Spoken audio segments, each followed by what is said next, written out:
이번 시간에는 유닉스 입문 및 실습 환경 구축에 대해서 학습해 보도록 하겠습니다. 자, 먼저 리눅스의 기초에 대해서 알아보도록 하겠습니다. 먼저 리눅스가 언제 시작이 되었는지 알아보도록 하겠습니다. 리눅스는 핀란드의 헬싱키 대학교의 학생 리누스 베네딕트 토르발스라고 하는 사람이 처음으로 개발을 하였습니다. 그래서 여기 보시면은 스펠링이 리누스죠? 예, 스펠링이 운영체제 이름과 거의 비슷합니다. 자신의 이름을 따서 처음으로 개발한 운영체제가 되겠습니다. 자, 그런데 이러한 운영체제를 개발할 때 자신이 아무것도 모르는 채로 처음서부터 운영체제를 올릴 수는 없겠죠. 그렇기 때문에 이 리누스 토르발스가 처음 생각하게 된, 참고를 하게 된 운영체제가 바로 미닉스라고 하는 운영체제가 되겠습니다. 이 미닉스는 교육용 운영체제로 고안이 된 운영체제 되겠습니다. 자, 그리고 미닉스도 뿌리를 거슬러 올라가 보면 유닉스라고 하는 운영체제를 기초로 두고 있는 것을 알 수가 있죠. 자, 이렇게 하여서 리눅스라고 하는 운영체제를 만든 리누스 토르발스는 이 소식이 너무나도 기뻐서 컴프 OS 미닉스 뉴스그룹에 자신이 운영체제를 본따서 만들었다고 포스팅을 하게 됩니다. 그 날짜가 바로 1991년 8월 26일이 되겠고, 이 날짜를 우리는 리눅스 탄생일이라고 보고 있습니다. 자, 이렇게 하여서 시작된 리눅스 운영체제는 사실 처음에는 개인이 혼자서 만든 운영체제이지만 지금은 전 세계의 관공서, 기업, 개인 모두 사용을 하게 되는 범용 운영체제가 되어 가고 있습니다.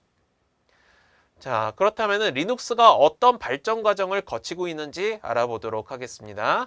처음으로 1991년에 만들어진 리눅스의 커널은 버전 0.01이라고 명명 지어져 있습니다. 자, 현재 2018년 그리고 또 그 이후에는 계속해서 조금씩 커널 버전이 변화를 하고 있습니다. 안정 버전은 4.1414인데 지금 여러분들께서 수업을 듣고 계실 때에는 조금 더 변화를 하고 있을 것이고요. 개발 버전 4.15인데 조금 더 변화를 하여서 여러분들께는 아마도 이 개발 버전이 공개가 되어 있거나 혹은 그 이후 버전이 또다시 개발이 되고 있을 수 있습니다. 자, 그렇다면 이런 리눅스 운영체제, 여전히 리누스 토르발스라고 하는 사람이 혼자서 개발하고 있느냐? 그렇지 않습니다. 이 리눅스 운영체제는 GNU 프로젝트 산하에서 개발이 이루어져 있고요. 이 GNU 프로젝트에서는 리눅스 커널뿐만 아니라 응용 프로그램을 같이 제공을 해주고 있습니다. 자, 이러한 리눅스 커널의 응용 프로그램을 제공해주는 GNU 프로젝트 이름을 꼭 기억해 주시기 바랍니다. 자, 한편 리눅스 재단이라고 하는 것이 설립이 되어서 2017년에 설립이 되었습니다. 물론 이제 리누스 토르발스가 지원을 해주고 있고요. 이 리눅스 운영체제는 더 이상 개인의 취미상으로 만들어지는 운영체제가 아닌 전 세계의 기업 등이 지원을 해야만 되는 운영체제가 되었기 때문에 여러 회사들이 있습니다. 예를 들면 AT&T, 시스코, 후지츠, 화웨이, IBM, 인텔과 같은 운영체제에서도 리눅스 운영체제를 지원해주고 있습니다. 이 중에 인텔은 굉장히 재미있는 그런 관계를 가지고 있는데 과거에는 윈도우 운영체제와 결탁을 했었죠. 그런데 지금은 리눅스 운영체제도 같이 지원을 해주고 있습니다. 자, 이 리눅스 재단은 2005년 이래로 약 7,800명이 넘는 개인 개발자가 참여를 해서 개발을 하고 있고요.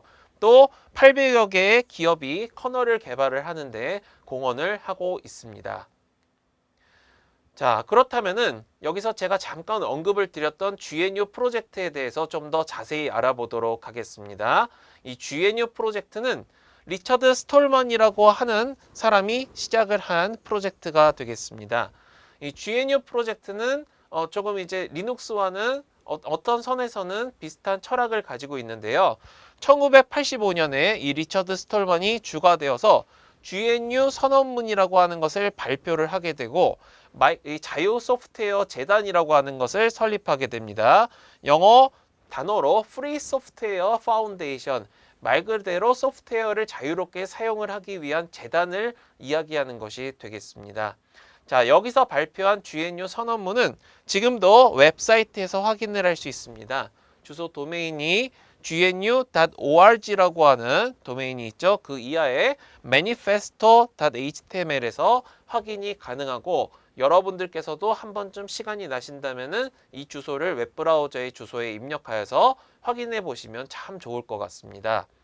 자, 이 리눅스 GNU 프로젝트에서는 유닉스 운영체제와 호환되는 자유 소프트웨어를 개발하는 프로젝트를 이제 표방을 하고 있습니다.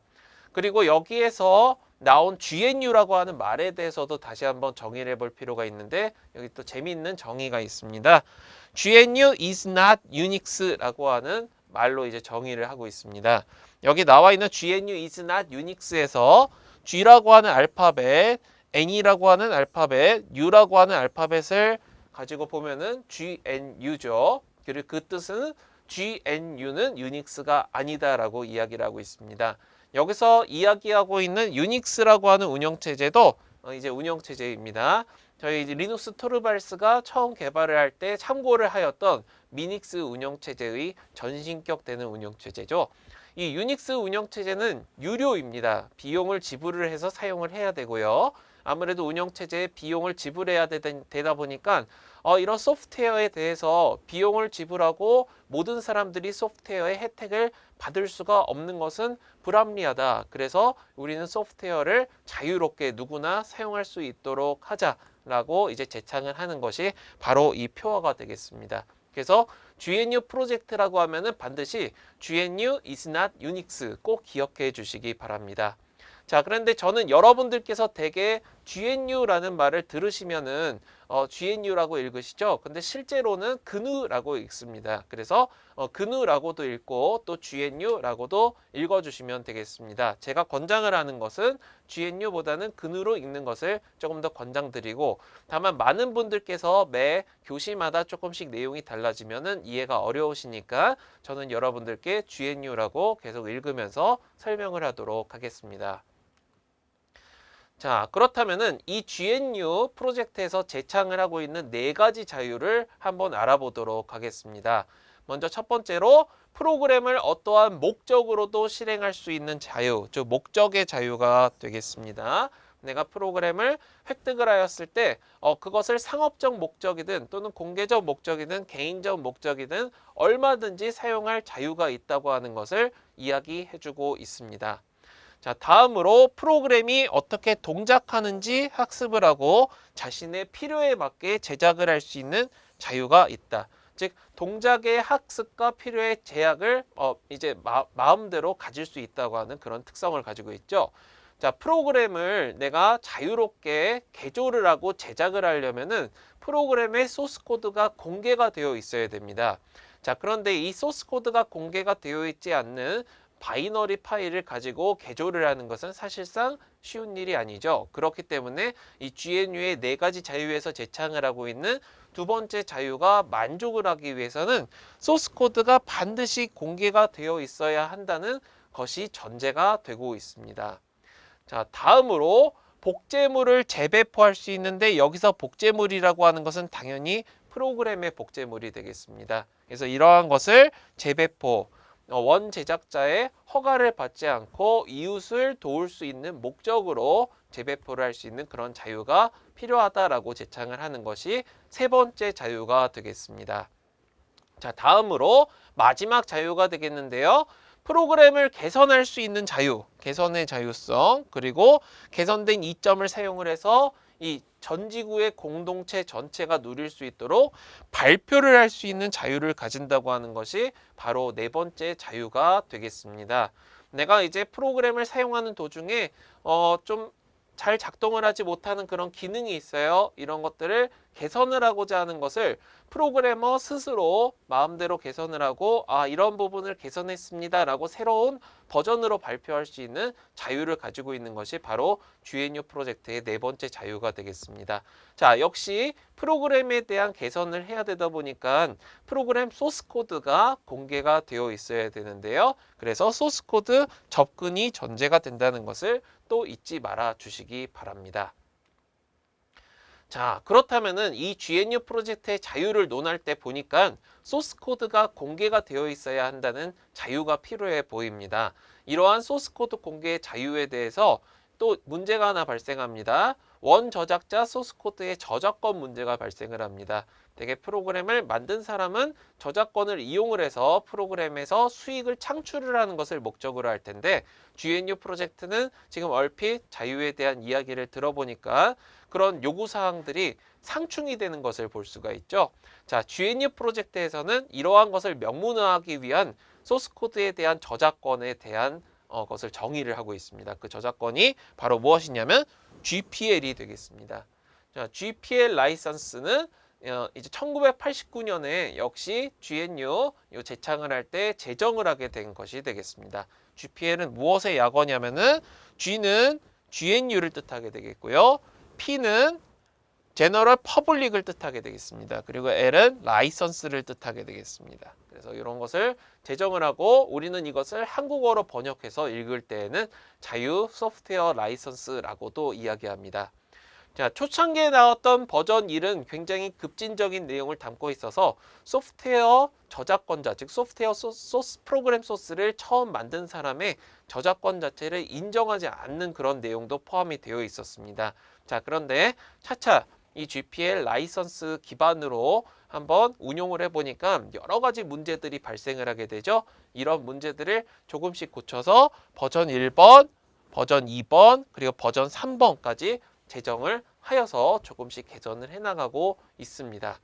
자, 이 라이선스에 들어있는 내용들은 무엇이냐면은 아까 전에 이야기했던 4가지 자유가 녹아들어서 컴퓨터 프로그램을 자유롭게 사용하는 거, 제작을 하고 개조를 하고 발표를 하는 것 등등이 모두 자유롭게 사용 가능하도록 하는 내용이 포함되어 있습니다. 자, 다음으로 무료 배포가 이제 가능하다는 것이 주된 내용 되겠습니다.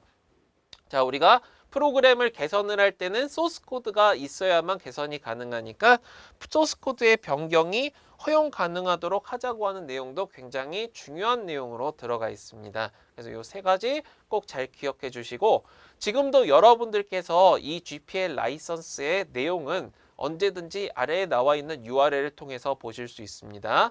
gnu.org에 가서 licenses.html에 가보시면은 확인이 가능하니까 한 번쯤 보시고 웹 등을 통해서 검색하시면은 한국어로 번역되어 있는 GPL 라이선스 전문도 있으니까 참고해 주시기 바랍니다. 자, 그렇다면은 지금까지 한번 리눅스에 대한 역사를 알아보았습니다. 자, 리누스 토르발스가 처음 제창을 해서 만들어낸 리눅스라고 하는 운영체제, 사실은 유닉스라는 운영체제에 기반을 두고 있습니다. 그렇기 때문에 리눅스 하면은 빼놓을 수 없는 것이 리눅스와 유닉스 간의 관계가 되겠습니다. 그래서 한번 그것에 대해서 좀 더 자세히 알아보도록 하겠습니다. 첫째로 리눅스와 유닉스를 비교해 보도록 하겠습니다. 자, 리눅스는 제가 처음에 설명드렸던 것처럼 리누스 토르발스라고 하는 사람이 유닉스의 하위 운영체제인 미닉스를 기반으로 해서 만든 운영체제입니다. 그렇기 때문에 우리는 리눅스는 유닉스의 대부분의 구조를 닮아 있기 때문에 리눅스는 유닉스 계열의 운영체제라고 이렇게 이야기를 할 수가 있습니다. 자, 운영체제 종류가 굉장히 많은데 특히 우리나라 사람들이 굉장히 많이 사용을 하는 운영체제는 윈도우 운영체제 있죠? 윈도우 운영체제는 윈도우 계통의 운영체제, 계열의 운영체제라고 이야기합니다. 자, 유닉스 계열의 운영체제는 윈도우랑 좀 다른 면들이 있죠. 그죠? 유닉스 계열 운영체제는 또 저희가 추후에 배우는 몇 가지 특징들, 예를 들면 쉘을 가진다, 또 이제 특유의 파일 구조를 가진다, 이런 부분들을 가지고 있으니까 참고하여 주시기 바랍니다. 자, 다음으로 그럼 리눅스와 유닉스에 대해서 논하기 전에 유닉스의 역사에 대해서도 조금 더 살펴볼 필요가 있어 보입니다. 한번 좀 더 자세히 알아보면요. 자, 이 유닉스 운영체제는 1969년에 AT&T, 미국의 통신회사가 되겠죠. 미국의 통신회사의 벨 연구소에서 어셈블리 언어를 이용을 해서 개발을 했습니다. 여기서 말하는 어셈블리 언어는요, 여러분들의 프로세서를 직접적으로 제어를 할 수 있는 가장 저수준의 언어가 되겠습니다. 저수준은 수준이 낮다라는 것보다는 하드웨어에 좀 더 가까운 언어다. 우리 인간들이 봤을 때는 쉽게 해독하기 어려운 언어다라는 것을 뜻합니다. 자, 이 어셈블리어로 개발하고 유지 보수하니까 대량의 전문가들이 필요하게 됩니다. 그리고 그 전문가들이 다 어셈블리어, 하드웨어에 대한 빠삭한 지식을 갖추고 있어야 되죠. 그러다 보니까 유지 보수가 어렵습니다. 자, 60년대 중후반부터 70년대에 걸쳐서 C 언어가 고안이 되면서 이 C 언어 프로그래밍 언어의 인기가 올라가기 시작합니다. 그래서 운영체제도 이제 잘 구성이 됐으니까 C 언어로 재개발을 해서 유지보수하면 어떨까 해서 C 언어로 재개발하기 시작한 시기가 바로 1971년 되겠습니다. 자, 이때 제가 어셈블리 언어는 저수준 언어라고 이야기를 했죠. 하드웨어에 굉장히 가까운 언어가 되겠습니다. 자, 그런데 C 언어는 고급 언어입니다. 고급 언어이기 때문에 우리가 이제 일반적으로 사용을 하는 그 언어가, 그러니까 예를 들면 뭐 한국어나 영어 같은 언어와 굉장히 가까운 측면을 가지고 있습니다. 그러다 보니까 유지보수가 쉽죠. 게다가 C 언어로 개발을 하니까 C 언어를 학습한 사용자들이 어셈블리 언어 학습한 사용자보다 급속도로 늘어납니다. 그래서 이식성도 높고 유지보수성도 높고 이런 여러 장단점을 가지게 되는 거죠. 자, 사실 유닉스라는 운영체제가 오픈소스 버전, 즉 무료로 사용할 수 있고 소스 코드를 공개하고자 하는 시도가 없던 것은 아닙니다. 여전히 AT&T가 유지를 하고 있는 상용 유닉스, 유료 버전 유닉스뿐만 아니라 소스 코드가 공개가 되어서 많은 사용자들이 수정을 해서 각자 배포본을 만들 수가 있는 BSD로 나뉘어 있습니다. 이 BSD가 오픈소스 버전이라는 거 기억해 주시고, 그래서 유닉스는 처음에 상용 운영 체제로 시작해서 양갈래로 나뉘어서 여전히 발전하고 있고, 지금도 BSD 운영 체제는 여러 사람들이 참여를 해서 각자 엄격한 규칙을 토대로 발전을 시켜 나가고 있죠. 자, 오픈소스 버전일 때 상용 버전과 라이선스 관련이 있지 않느냐 생각하실 수가 있는데, 이 BSD는 AT&T의 라이선스가 관련이 없게 됩니다. 독립적이 되는 겁니다. 그래서 라이선스 없이, 상용 관련 라이선스 없이 각자의 규칙과 각자의 체계를 가지고 발전해 나가는 프리 BSD로 발전을 해나가고 있습니다. 그래서 유닉스는 여전히 상용 유닉스 여전히 있고요. 또 프리 BSD 계통으로도 발전을 하고 있으면서 또 리눅스 계통으로도 발전을 하고 있는 것이 되겠습니다.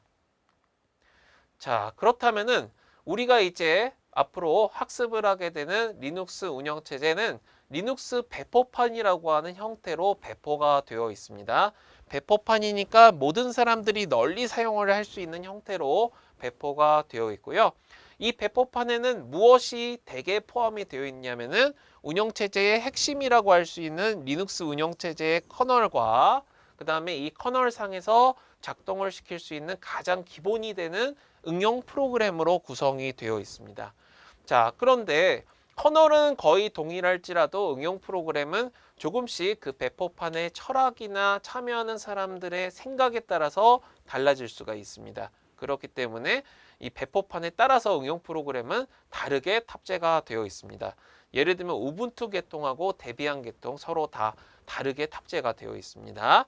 자, 대표적인 배포판의 계열을 알아보면은 리눅스 레드햇 계열이 있고요. 또 리눅스 데비안 계열이 있고 또 리눅스 슬랙웨어 계열 등등이 있습니다. 여러분들께서 이제 공부하시거나 또는 실제로 리눅스 갖고 업무를 보실 때 다양한 배포판을 만나시게 될 텐데, 이때 자신이 만나게 되는 리눅스 운영체제가 어떤 계열인지 확인을 하시면 굉장히 큰 도움이 될 것 같습니다. 자, 우리는 이제 계속해서 리눅스를 학습할 때 주로 우분투 계열의 리눅스를 사용할 것입니다. 이것을 우분투 리눅스라고 앞으로 이야기를 할 것이고요. 이 우분투 리눅스는 데비안 계통의 리눅스를 기반으로 하고 있습니다. 그래서 여러분이 혹시 또 기회가 되신다면은 데비안 리눅스를 직접 자신의 PC나 가상 PC에 설치를 해보시면은 우분투 리눅스와 그 체계가 조금 비슷하다는 것을 알게 되실 것입니다. 그래서 굳이 따진다면은 리눅스는 우리가 배우고자 하는 리눅스, 특히 우분투 리눅스는 데비안 리눅스를 기반으로 하고 있다. 정리해 주시기 바랍니다. 자, 그러면 이제 리눅스 배포판의 개통도를 한번 간단히 알아보죠. 조금 글씨가 작을 수 있기 때문에 여러분들께서 강의 교환이 있으시다면은 같이 보시면서 정리하시면 좋을 것 같습니다.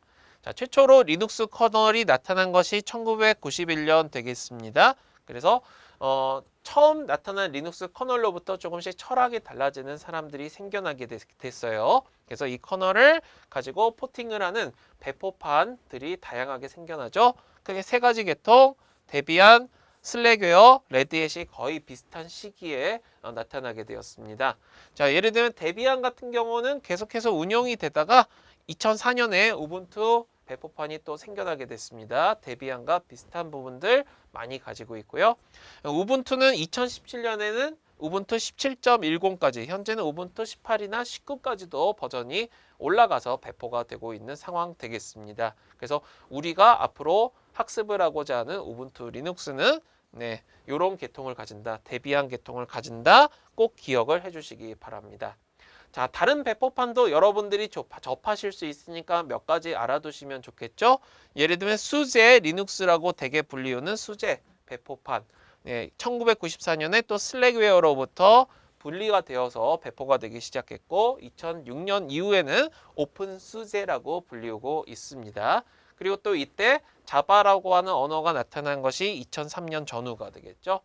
자, 레드햇 계통도 계속해서 분할을 거치고 있는데요. 맨드레이크 배포판 1998년 나왔고요. 그리고 또 우분투와 양대 축을 이루고 있는 페도라 리눅스라고 있죠. 이건 레드햇 배포판이 되겠습니다. 그래서 여러분들이 또 리눅스 되게 많이 사용하시면은 페도라 배포판도 많이 접하실 가능성이 높습니다. 꼭 기억해 주시기 바랍니다. 마지막으로 우리가 이제 굉장히 작은 배포판을 원할 때에는 CentOS를 사용하는 경우도 있습니다. 이 CentOS도 이름만 보면 별개의 운영체제인 것 같지만 사실은 리눅스 배포판의 일종이 되겠고요. 그래서 CentOS도 여러분들께서 많이 접하시는 그런 리눅스 배포판 형태가 되겠습니다.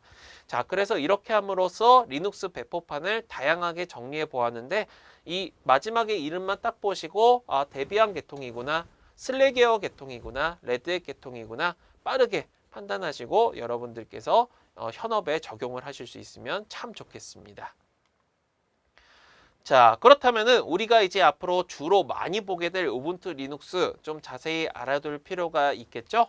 먼저 첫 번째로 데비안 계열의 리눅스라 말씀드렸습니다. 최신 버전 17.10이 대중적으로 많이 사용이 되고 있고요. 좀 더 높은 버전으로 18 버전, 19 버전도 있습니다.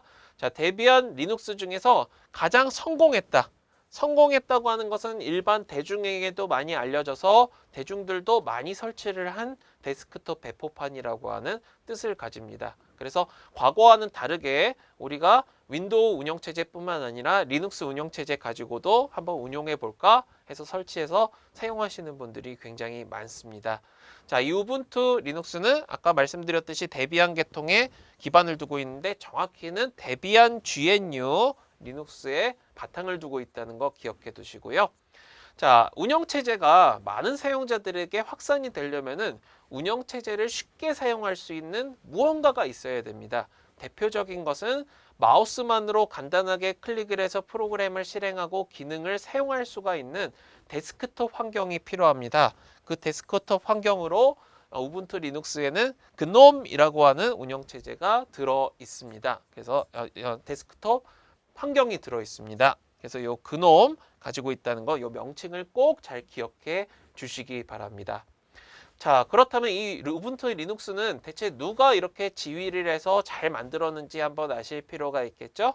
우분투 리눅스는 마크 셔틀워스라고 하는 사람이 영국의 캐노니컬이라고 하는 것을 세웠습니다. 이것에 이제 지원을 받고 있다라고 하는 것을 잘 기억해 주시기 바랍니다. 자, 모든 리눅스가 전 세계 사람들이 아무런 상업적인 비용을 지불하지 않고도 운영체제를 사용하자라는 것을 기본 철학으로 가지고 있는데 특히 우분투 리눅스는 이런 철학을 가지고 있어요. 기존의 리눅스 운영체제 운용하는 사람들은 특히 뉴비들, 처음으로 운영체제를 사용하고자 하는 사람들, 이런 시스템에 익숙한 사람들에 대해서 배타적이고 너무나도 자세들을 많이 요구를 했는데 우리 우분투는 이렇게 하자.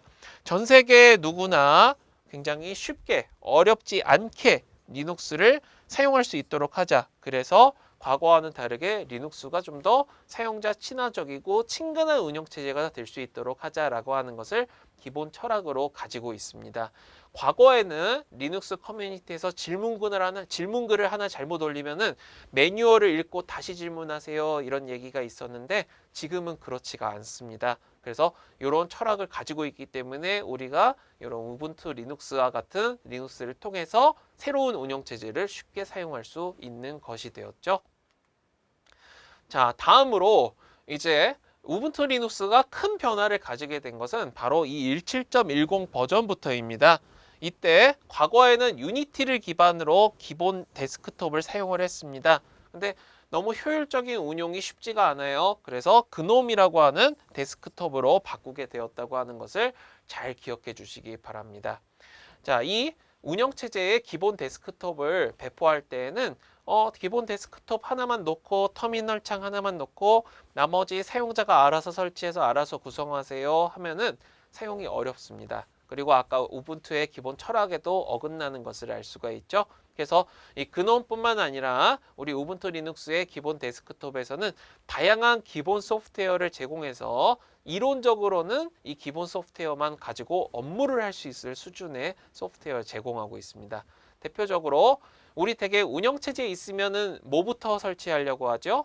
네, 바로 오피스 소프트웨어부터 설치하고 싶습니다. 예, 워드도 사용하고 스프레드시트도 사용하고 프레젠테이션 도구도 사용해야 되죠. 이런 것들을 가장 기본적으로 가능케 하는 리브르 오피스, 영어 스펠링으로 리브르 오피스 이런 것들을 설치를 합니다. 그리고 또 웹브라우저도 필요하죠. 요즘과 같이 운영체제 다 웹에 연결되어 있는 시대에는 웹브라우저 다 필요한데 파이어폭스 웹브라우저가 기본으로 설치가 되어 있습니다. 메일을 주고받는 것도 필요합니다. 요 메일 주고받고 일정 편집할 때 사용을 하는 에볼루션이라고 하는 소프트웨어도 설치가 되어 있고 또 같은 우분투 사용자들 위주이기는 하지만 메신저 있어서 다른 사람들과 소통을 할 수 있으면 좋을 것 같습니다. 엠퍼시라고 하는 메신저가 설치가 되어 있어서 여러분들께서 기본 소프트웨어들만 가지고도 운용이 무리가 없고요. 또 새로운 소프트웨어 설치하고 싶을 때는 언제든지 앱스토어 등을 가서 설치를 할 수 있도록 구성이 되어 있습니다. 자, 우리 버전 정보를 보면은 17.10이라고 되어 있잖아요. 그럼 대개의 경우에는 첫 번째 숫자는 주요 버전, 그다음 두 번째 숫자는 다음 버전 이런 걸 이제 생각을 해볼 수가 있습니다. 그런데 우분투는 그런 버전, 즉 프로그래머 입장에서의 버전 체계를 따르질 않아요. 우분투 리눅스에서는 이 버전 정보는 몇 년도에 몇 월에 출시가 되었는지 정보를 표시함으로써 사용자들이 금방 알 수 있도록 하자 하고 고안을 했어요. 그래서 17.10 하면은 2017년 10월에 배포한 것이다 라는 뜻을 가진다는 거 꼭 잊지 말아 주시기 바랍니다. 자, 그래서 이 숫자만 보면 앞으로는 바로 출시 일자, 배포 일자를 알 수 있게 되겠죠. 자, 물론 과거에는 버전 체계가 조금 달랐지만은 이 버전 체계가 처음 시작된 것이 6.06부터다라는 거 잊지 마시고요. 이렇게 숫자로 된 버전 말고도 종종 형용사와 명사로 조합이 되어 있는 다양한 코드가 부여가 되어 있어서 다양한 방식으로 우분투 리눅스 운영체제의 버전을 식별할 수 있도록 돕고 있습니다. 자, 그렇다면은 이제 리눅스의 특징과 구조에 대해서 알아보도록 하겠습니다. 먼저 리눅스 특징, 앞서서 살펴본 내용과 조금 중복되는 부분들이 있지만 별개로 잘 정리해 주시면 좋겠습니다. 먼저 첫 번째로 리눅스는 대표적인 공개 소프트웨어의 하나가 되겠습니다. 그리고 무료로 사용할 수 있다는 것이 주요한 특징이 되겠습니다. 자, 리눅스는 앞서서 설명했던 것처럼 유닉스의 미닉스를 기반으로 두고 있습니다. 그러다 보니까 유닉스와 완벽한 호환성을 가진다고 볼 수 있습니다. 대표적으로 쉘 있죠. 쉘도 유닉스의 그 쉘을 그대로 사용을 할 수가 있습니다. 자, 이것은 리눅스에 대한 조금의 편견일 수도 있지만 이 리눅스의 간단한 구성력, 그 다음에 저비용성, 그리고 안정성, 보안성 등으로 인해서 서버용 운영체제로 굉장히 많이 활용이 되고 있습니다. 그 서버용 운영체제로 활용된다고 하는 것도 잊지 말아 주시기 바랍니다. 마지막으로 과거에는 그렇지 않았는데 특히 우분투 리눅스에서는 편리한 GUI 환경을 제공을 하고 있어서 여러분들께서도 상용의 다른 운영체제, 예를 들어서 윈도우 운영체제와 전혀 속된 말로 꿀린다고 얘기하죠. 그런 일 없이 굉장히 기분 좋게 사용을 할 수가 있습니다. 이런 네 가지의 리눅스의 특징 여러분들께서도 잘 정리를 부탁드리겠습니다. 자, 다음으로 리눅스의 구조 한번 알아보도록 하겠습니다. 우리 이제 여러 가지 방식으로 표현을 할 수가 있는데요. 여기 그림 한번 표현을 했습니다. 이 그림을 토대로 되게 어떤 구조를 가지고 있고 어디까지가 리눅스라고 할 수 있는지 알아보도록 하겠습니다. 자, 과거에 제가 말씀드린 바에 의하면 리눅스는 커널과 응용 프로그램으로 구성이 되어 있다고 했습니다. 자, 리눅스 커널. 이 리눅스 커널은 하드웨어와 직접적인 통신을 통해서 사용자의 요청을 처리할 수 있는 가장 핵심이 되는 코어가 되는 부분이라 볼 수 있습니다. 그래서 이 리눅스 커널은 리눅스의 핵심 부분이 되겠죠. 그리고 여러분들께서 대개 리눅스 커널 하면은 무엇을 하는 것이냐면은 사용자가 실행한 프로그램들의 메모리에 올라간 형태, 그걸 프로세스라고 이야기합니다. 그 다음에 사용자가 또는 뭐 운영체제 자체에서 사용을 하고 있는 메모리의 할당 현황, 그리고 파일 시스템의 파일이 어떻게 기록이 되는가 등등에 대한 정보, 파일 시스템 자체에 대한 정보고요. 그 다음에 장치를 관리하는 것들, 이런 것들을 다 리눅스 커널에서 관리를 하고 있다고 보시면 되겠습니다. 자, 이런 것들을 총괄적으로 관리를 하다 보니까 리눅스 커널은 컴퓨터의 모든 자원을 초기화하고 제어를 하는 기능을 다 가지고 있다라고 하는 것을 꼭 기억해 주시기 바랍니다. 자, 다음으로 아까 커널의 바깥 껍질에 있던 쉘이라고 하죠. 쉘은 사용자한테 어떤 프로세스를 실행을 할 수 있는 인터페이스를 제공을 합니다. 사용자의 명령을 해석해서 그 명령이 실행이 될 수 있는 형태로 가장 기본적인 기본 요소 구조로 커널에게 전달해주는 그런 특성을 가지고 있기도 합니다. 자, 간단하지만 응용 프로그램을 내가 정한 순서, 내가 정한 규칙에 따라서 실행을 할 수 있는 프로그래밍 기능이 있습니다. 그래서 소위 말하는 나중에 저희가 배우게 되는 쉘 스크립트라고 하는 것을 같이 프로그래밍을 할 수 있게 됩니다. 예, 이런 것을 같이 만들 수 있게 되니까 참고해 주시기 바라고요. 자, 다음으로 리눅스 기본 쉘이 있는데요. 리눅스에서 사용하는 기본 쉘은 배쉬 쉘이라고 합니다. 이 배쉬 스펠링을 좀 알아두셔야 될 것 같은데요. BASH라고 씁니다. 그래서 여러분들께서 리눅스의 기본 쉘 하시면 이 네 글자로 바로 찾아서 얘기를 하실 수 있어야 되겠습니다. 자, 우리 리눅스 운영체제 배포판에는 커널과 응용 프로그램이 같이 설치가 된다고 했죠. 이 응용 프로그램으로는 각종 프로그래밍 개발 도구 있습니다. 예를 들면은 기본적인 코드는 컴파일해서 탑재를 할 수 있어야 되니까 컴파일러들, 예를 들면 뭐 GCC 등등 컴파일러들이 탑재가 되기도 하고요. 문서를 편집하기 위한 기본 도구들도 탑재가 됩니다. 대표적으로 Vim 같은 이런 편집 도구들도 나중에 저희가 학습해 볼 것입니다. 마지막으로 외부와 통신을 하기 위해서 네트워크 관련된 도구들이 수도 없이 탑재가 되어 있습니다. 이런 것들도 나중에 저와 함께 차근차근 학습을 해보게 될 것입니다.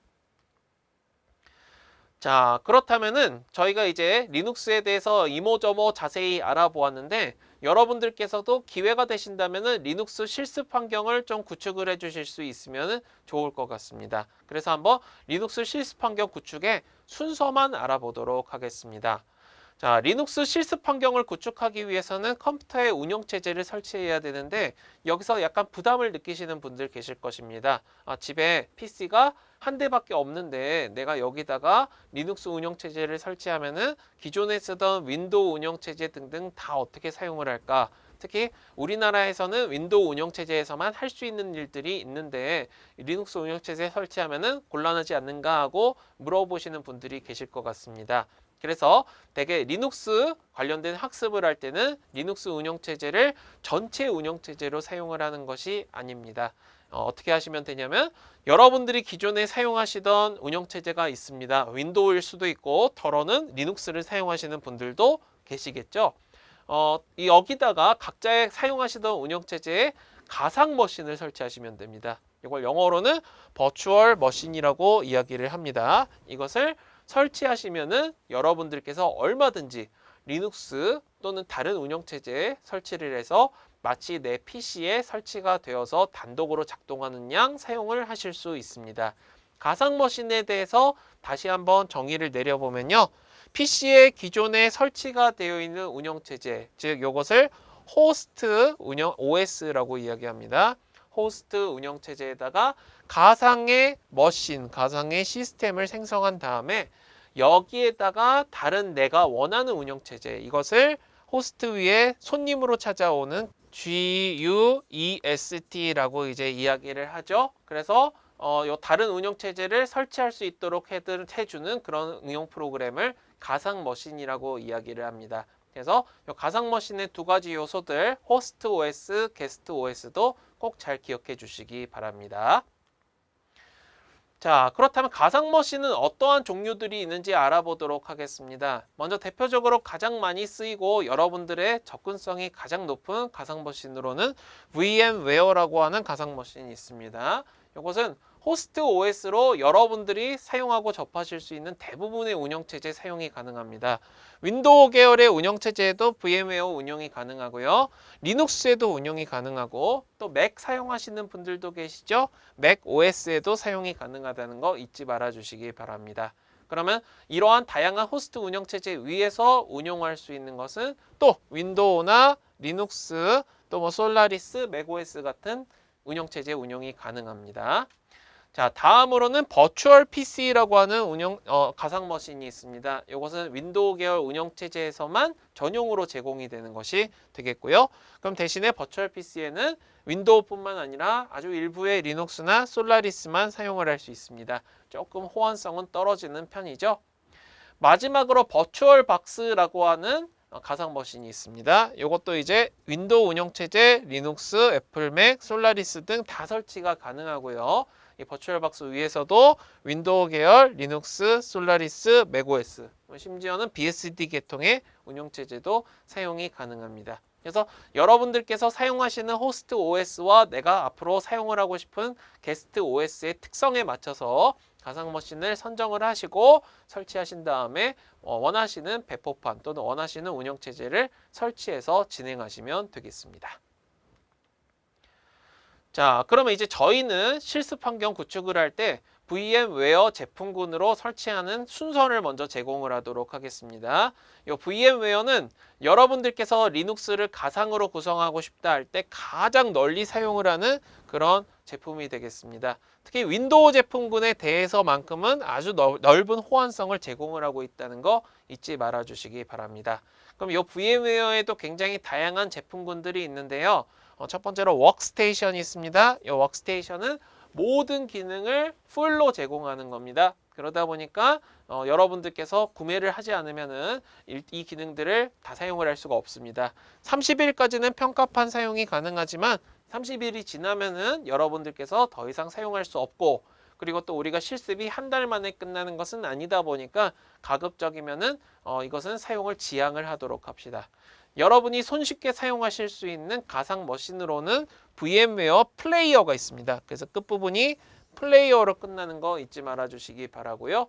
무료 제품이다 보니까 다운로드 받아서 바로 설치가 가능하다는 특성을 가지고 있습니다. 여러분들께서 실습 원하실 때에는 VM웨어 플레이어를 바로 설치하시면 되겠고요. 워크스테이션 기능 대부분 다 제공됩니다.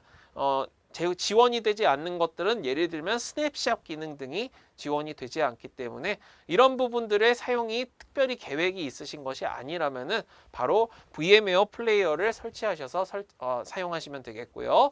가장 중요한 다운로드에 대한 정보, vmware.com의 한국어 사이트에 가시면은 다운로드 메뉴가 있습니다. 손쉽게 다운로드 받으실 수 있을 것입니다. 자, 그렇다면 VM웨어를 여러분들께서 다운로드 받으시고 실행하시면은 이와 같이 설치 완료가 되겠죠. 설치 완료되고 첫 실행하시면은 이렇게 VM웨어 워크스테이션 14 플레이어에 와서 환영한다는 이야기가 있습니다. 워크스테이션의 경우에는 지금 이 화면보다 조금 더 복잡하게 나오게 될 것입니다. 그리고 기본적으로 홈이라고 설치가 되어 있는 부분이 있죠. 이 이하에 여러분들이 설치하게 되는 게스트 OS들의 목록이 나타나게 될 것입니다. 참고해 주시면 되겠습니다.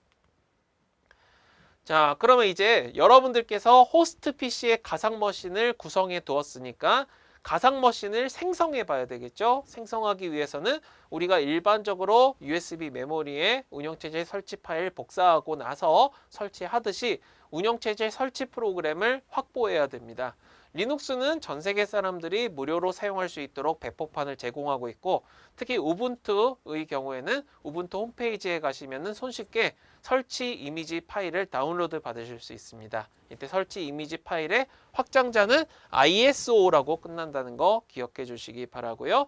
다운로드 받으실 때 이렇게 우분투 데스크톱 다운로드 화면 나타나면 다운로드 버튼 누르시면 바로 다운로드가 가능합니다. 이런 것들은 여러분들께서 또 궁금하시다면은 웹사이트 하시다가 저한테 스크린 캡처 올려주시면은 바로 답변 드리도록 하겠습니다. 자, 그러면 이제 여러분들께서 ISO 파일도 다운로드 받았고 버추얼 PC, 가상 머신도 다 구성을 했으니까 본격적으로 가상 머신에 설치를 해야 되겠죠. 자세한 과정을 너무 소개하기에는 시간이 좀 부족하고요. 가상 머신 마법사를 이용해서 설치를 시작하시면 됩니다. 그래서 일부 화면 보여드리면 지금 보여드리는 것이 새로운 가상 머신을 만들기 위한 마법사 부분 되겠습니다.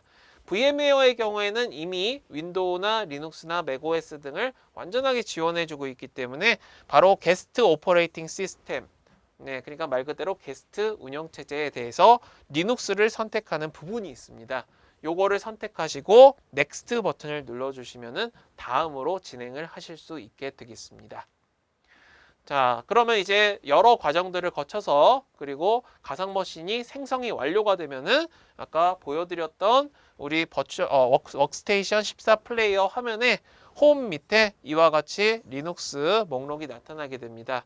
자, 지금까지 한 번도 가상 머신을 실행해 보지 않았기 때문에 여기 검은색 화면이 나타나고요. 다만 여러분들이 운영체제 사용하시다가 중간에 서스펜드, 전원 절약 등을 하셔서 나오신 경우에는 이 부분에 여러분들이 사용하시던 화면 그대로 스크린샷이 찍혀 있을 것입니다. 자, 그 외에도 운영체제 이름과 현재 상태가 전원이 꺼져 있다는 거, 또 운영체제가 어떤 것이 설치가 되었고 버전이 무엇인지, 그 다음에 가상 머신의 메모리는 몇 기가바이트가 할당이 되었는지에 대한 개괄적인 정보가 보이죠. 자, 이 상태에서 가상 머신을 실행하고 싶으시면은 하단에 플레이 버추얼 머신이라고 하는 부분을 클릭하시면 바로 실행을 할 수 있게 되겠습니다.